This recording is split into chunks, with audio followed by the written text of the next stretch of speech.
నమస్కారం. మొత్తానికి 11 రోజులు 111 రకాల ఆయుధాలు వాడి చివరికి ఇజ్రాయెల్ ఇరాన్ యుద్ధంలో కొలిక్కి వస్తుందా అనే పరిస్థితి తయారైంది. సీజ్ ఫైర్ అంటే కాల్పుల విరమణ ప్రకటించినట్టు మనకు ట్రంప్ ఇవాళ తెల్లారిగట్ల ఉదయం ప్రకటించారు. అంటే ఇవాళ అంటే జూన్ 24 తెల్లారిగట్ల రాత్రి అర్ధరాత్రి తర్వాత డేట్ మారుతుంది కదా, 23-24 వచ్చింది. 24 ఉదయం తెల్లారిగట్ల 3:30కి ట్రంప్ ఒక పోస్ట్ పెట్టిండు. అందులో సీజ్ ఫైర్ టైం లైన్ మొదలైందని చెప్పి. కానీ ఆ మాట మాట్లాడకముందే సరిగ్గా అరగంట లోపట్నే మళ్ళీ ఇజ్రాయెల్ ఇరాన్ మీద దాడులు చేసి మొదలుపెట్టింది. 4 గంటలకు ఇజ్రాయెల్ మీద ఇరాన్ దాడులు చేస్తుందని మళ్ళీ ఆయనే ప్రకటించారు. అంటే సీజ్ ఫైర్ టైం లైన్ పెట్టుకునే క్రమంలో మరి సరిగ్గా 4 తర్వాత 7:30కి 7:50 ఇవాళ ఉదయం అంటే ఇవాళ 24 జూన్లో మనం రాత్రి మాట్లాడుకుంటున్నాం. ఇవాళ ఉదయం ఇరాన్ దాడులు మొదలుపెట్టింది. ఎవరి మీద? ఇజ్రాయెల్ మీద. అంటే సీజ్ ఫైర్ అనేది ఎవరు దాన్ని పాటిస్తలేదో మనకు అర్థమైంది. తర్వాత ఇవాళ ఉదయం 9:20కి బర్నేబాల్లో ముగ్గురు మృతి, అంటే బీర్నేబాల్లో ముగ్గురు మృతి 9:20కు జరిగింది. ఇది కూడా ట్రంప్ ఆపలేకపోయిండు. అట్లానే 10 గంటలకు మళ్ళీ పోస్ట్ పెట్టాడు. ఇజ్రాయెల్పై పడ్డ మిసైళ్లు ఎవరు వేశారు? ఇరాన్ వేసింది. ఇరాన్ ఇజ్రాయెల్పై 10 గంటలకు సీజ్ ఫైర్ టైం లైన్ నడుస్తుండగానే వేసింది. అట్లాగే మధ్యాహ్నం 2:30కి మళ్ళీ పోస్ట్ పెట్టారు. సీజ్ ఫైర్ ఉల్లంఘించారు, ఇద్దరిని హెచ్చరిస్తున్నాను, ఇజ్రాయెల్ని కూడా హెచ్చరిస్తున్నాను, మేము చెప్పినా వినడం లేదు మీరు, ఇంకా ఇరాన్ న్యాయం అనే మాట మన ట్రంప్ మాట్లాడారు. తర్వాత 3 గంటలకు ఇజ్రాయెల్ వెనక్కి తగ్గాలి అని చెప్పి మళ్ళీ డిమాండ్ చేశారు. అంటే ఇరాన్ ఆగినా కూడా ఇజ్రాయెల్ ఆగుతలేదని ట్రంప్కి అర్థమైంది. 3 గంటలకు ఇవాళ సాయంత్రం ఇజ్రాయెల్ వెనక్కి తగ్గాలి అని ట్రంప్ హెచ్చరించిండు. ఒక రకంగా 4 గంటలకు ఇరాన్పై ఇజ్రాయెల్ దాడులు మళ్ళీ మొదలుపెట్టినాయి. అంటే ఒక రకంగా చెప్పాలంటే ఇజ్రాయెల్లోని ప్రతి ప్రాంతాల్లో ఇరాన్ దాడి చేసింది. మరి ఇరాన్ కూడా ఇరాన్ దాడుల్లో ఇజ్రాయెల్లో ముగ్గురు చనిపోయారు. ఇట్లా చూసుకుంటే ఈ మొత్తం సీజ్ ఫైర్ చూసుకుంటే మళ్ళీ టెహ్రాన్పై కూడా IRGC పోస్టు ధ్వంసం చేసింది ఏది ఇజ్రాయెల్. దాంతోపాటు ఒక అణు సైంటిస్ట్ను కూడా మరి చంపింది, ఇజ్రాయెల్ చంపేసింది. అట్లా వరుసగా చూస్తే మనకు ఇవాళ సీజ్ ఫైర్ అమలు చేసినాక సీజ్ ఫైర్ అని ప్రకటించిన తర్వాత ఒక అణు సైంటిస్ట్ను కూడా ఇజ్రాయెల్ ఇరాన్ను చంపేసింది. ఇరాన్ ఉల్లంఘనపై ఇజ్రాయెల్ మండిపాటు చేసింది. ఆ రకంగా అట్లా చూసుకుంటే ఇరాన్ ఉల్లంఘనపై ఇజ్రాయెల్ కూడా మళ్ళోసారి చేసింది. ఇరాన్ గుండెలపై కొట్టాలని డిఫెన్స్ మినిస్టర్ ఆదేశాలు వ్యక్తం చేశారు. ఎవరంటే మన ఇజ్రాయెల్ విదేశాంగ మంత్రి, డిఫెన్స్ రక్షణ శాఖ మంత్రి ఇరాన్ గుండెలపై కొట్టాలని కూడా మాట్లాడిండు. 2 దేశాలు సంయమనం పాటించాలి అని ఖతార్ దేశం కూడా హెచ్చరించింది. సీజ్ ఫైర్పై కఠినంగా పాటించాలన్న ఖతార్ PM మన అబ్దుల్ రెహమాన్ కూడా హెచ్చరించుడు. ఈ దశలో మనం మొత్తం జరుగుతున్న చూసుకుంటే ఒక యుద్ధము 11 రోజులు 111 పైగా ఆయుధాలు వాడిండ్రు. రకం చెప్పాలంటే గాల్లోనే రూట్లు మార్చే పలుమార్లు రూట్ చేంజ్ చేసే ఎయిర్ డిఫెన్స్ ఫెయిల్ అయింది. ఇజ్రాయెల్ ఏమైంది అని కూడా తెలుస్తున్నది.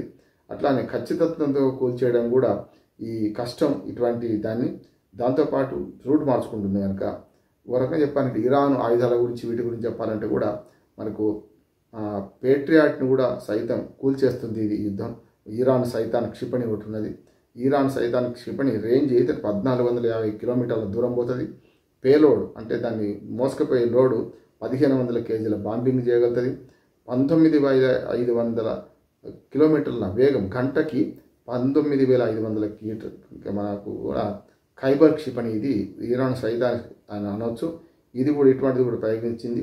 అట్లానే ఇరాన్ సైతాన్ ఇంకొకటి ఉంది క్షిపణి, ఇది ఎమాద్ క్షిపణి, ఎమాద్ అంటారు. రేంజ్ 1700 కిలోమీటర్లు, పేలోడ్ 750 కిలోలు, 10 మీటర్ల ఖచ్చితత్వం లోతుకు దూసుకెళ్తుంది అది. ఇట్లా మనకు ఆయుధాలని కూడా మనం ఆయుధ పాఠ పరీక్షలు చూసుకుంటే పెద్ద ఎత్తున ఈ ఇరాన్ ఆయుధాలను కూడా చాలా పెద్ద ఎత్తున ఉన్నాయి. ఇరాన్ మనం తక్కువ అంచనా వేసినామని అనుకుంటున్నాను. ఎందుకు తక్కువ అంచనా వేసినాం అనుకుంటున్నానంటే మనం కాదు, ఇజ్రాయెల్ కానీ అమెరికా కానీ. ఇవాళ మళ్ళీ ఆడువారి మాటలకు అర్థాలు వేరు ఉన్నట్టు ట్రంప్ మాటలకు అర్థాలు వేరు కదా. ట్రంప్ ఇవాళ ఉదయం 3:30 గంటలు తెల్లవారుజామున సీజ్ ఫైర్ ప్రకటించండి అంటే ఆయన మాట ఎవడు వినలేదు. ఇజ్రాయెల్ అయితే ధిక్కరించి ఆయన అన్న అరగంట లోపటినే ఇరాన్ మీద దాడి చేసింది. ఇరాన్ కూడా ఇటు పక్కన మరి ఇజ్రాయెల్ మీద దాడి చేసింది, పౌర ఆవాసాల మీద కూడా దాడి చేసింది. ఇజ్రాయెల్ చెప్పుకోవడం లేదు పరువు పోద్దని, అంటే ఎంత నష్టం జరిగిందని. ఇరుపక్కల పెద్ద ఎత్తున నష్టం జరిగింది. ఇప్పుడు ఇద్దరు మల్లయోధులు పోరాడితే ఇద్దరు పడిపోయిన తర్వాత తెలుస్తుంది మనకి ఎవరి బలాలు ఏమిటి. ఇద్దరు కూడా సమాన బలాలు ఉంటే ఇద్దరు పడిపోతారు. జరిగింది అదే. ఇజ్రాయెల్ ఐరన్ డ్రోమ్ కూడా ఛేదించి గత 11 రోజులుగా యుద్ధం కొనసాగించింది ఇరాన్ అంటేనే మనకు అర్థం చేసుకోవచ్చు దాని సామర్థ్యాన్ని. ప్రపంచ దేశాలు కూడా తక్కువ అంచనా వేసినాయి అని చెప్పి ఇప్పుడు ఏమంటున్నాడు, నిజంగానే వారి దగ్గర ఆయుధాలు పెద్దగా ఏం లేవు, అణ్వాయుధాలు తయారు చేసే సామర్థ్యం మొత్తం పోయింది, ఇక బాహల్ దాని యుద్ధం దాన్ని తిరుగుపోవద్దు, లొంగిపోయినట్టే లెక్క అని ఇరాన్ గురించి ఇప్పుడు అని ట్రంప్ మాట్లాడుతున్నాడు. అసలు మొదలుపెట్టింది ఆయన కదా, యుద్ధం మొదలుపెట్టింది ఆయన, ముగిస్తాం మేమని ఇరాన్ అన్నది. ఈ రెండు పోయినాయి. ఇవాళ యుద్ధం ముగించండి అని చెప్పి ఒక రకంగా చేతులెత్తి మొక్కుతున్నంత పని చేస్తున్నాడు ట్రంప్. ఇద్దరూ వినడం లేదు. ఇప్పుడు తన చైలా అనుకున్న తాను చెబితే వింటుంది అనుకున్న ఇజ్రాయెల్ వినడం లేదు. ఇప్పటిదాకా వినలేదు అనుకుంటున్న ఇరానే వచ్చి దారికి వచ్చి కాల్పుల ఒప్పందం మేము చేశాం, మీరు వారిని ఒప్పించండి, కాల్పుల ఒప్పందం మేము కట్టుబడి ఉన్నాం అని ఇరాన్ అంటుంటే కూడా ఈ ఒక్క రోజు కూడా కాదు, ఆల్మోస్ట్ ఆల్ 16 గంటల లోపట్టే నేను చెప్పిన పరిణామాలని జరిగినాయి. ఉదయం 3:30 నుంచి సాయంత్రం 4 గంటల దాకా, అంటే 12:30 గంటలలో ఈ మొత్తం పరిణామాలు జరిగినాయి. ఇప్పటి వరకు కూడా జరుగుతుంది ఏంటంటే ఇంకా సీజ్ ఫైర్ అంటే కాల్పుల విరమణ ఒప్పందం అమలు కావడం లేదు. అంటే ట్రంప్ దారిది ట్రంప్దే, వీళ్ళ దారిది వీళ్ళదే. అంటే వాళ్ళే దెబ్బ కొడతారు, మళ్ళీ వాళ్ళే మందుపుస్తారు. అమెరికా మీద విమర్శ ఏంటంటే అసలు యుద్ధాన్ని ప్రోత్సహించింది ఎవరు, 60 రోజులు గడువు పెట్టింది ఎవరు, 60 రోజుల గడువు తర్వాత మరి ఇజ్రాయెల్ 2 రోజుల ముందు గడువు ముందే 2 రోజుల ముందే ఇరాన్ మీద దాడి చేసింది ఎవరు, మొదలు ఇజ్రాయెలే కదా. ఈ రకంగా చూసుకుంటే ఇప్పుడు పోరు నష్టం పొందులాభం అని వీళ్ళిద్దరు నష్టపోయినరు, ఎవరు వెల్లెంకల పడుతున్నారు. వీళ్ళిద్దరికీ సీజ్ ఫైర్ ఇష్టమే ఉన్నది. కానీ అమెరికా మధ్యన వచ్చి నిన్న కాక మొన్న 2 రోజుల క్రితం ఇరాను అణుస్థావరాల మీద పెద్ద ఎత్తున దాడి చేసింది కదా, పెద్ద పెద్ద B-2 బాంబర్లతో. మరి మీరే మధ్యవర్తి, మీరే పెద్ద మనిషి, మీరే శాంతి దూత దాడి చేసినాక, కంచె చేను వేసినాక ఇంకా ఎవరి అదుపులో ఎవరుంటారు? కనుక ఆవు చేలో మేస్తే దూడలు గట్టులు మేస్తాయా? ఆవు అమెరికా అయితే ఈ రెండు కూడా దూడలు, ఇది ఇజ్రాయెల్ ఇరాను దూడలు ఇవి ఖచ్చితంగా చేలో మేస్తాయి, అవి కూడా గట్టలు మేయే కదా. ఇవన్నీ అర్థం చేసుకుంటే మనకు అర్థమైంది ఏంటంటే అసలు పెద్ద శత్రువు యుద్ధానికి యుద్ధ పిపాసి ఎవరు అంటే అమెరికానే, ఇంకా సమస్య లేదు. యుద్ధ పిపాసిగా ఉన్న అమెరికా ఇంకా మారకుండా తాను ఇప్పుడు శుద్ధులు చెప్పి వాళ్ళు శాంతి అంటే శాంతి అనాలి, అశాంతి అంటే అశాంతి అనాలి. యుద్ధం మొదలు యుద్ధం అంటే స్టార్ట్ అనాలి, ఆగమంటే ఆగమనాలి. అంటే రిమోట్ కంట్రోల్ బాంబులకు ఉంటుంది కానీ దేశాలకు ఉండవు కదా, ప్రజలకు అంతకంటే ఉండదు కదా, ప్రజలకు సెంటిమెంట్లు ఉంటాయి కదా.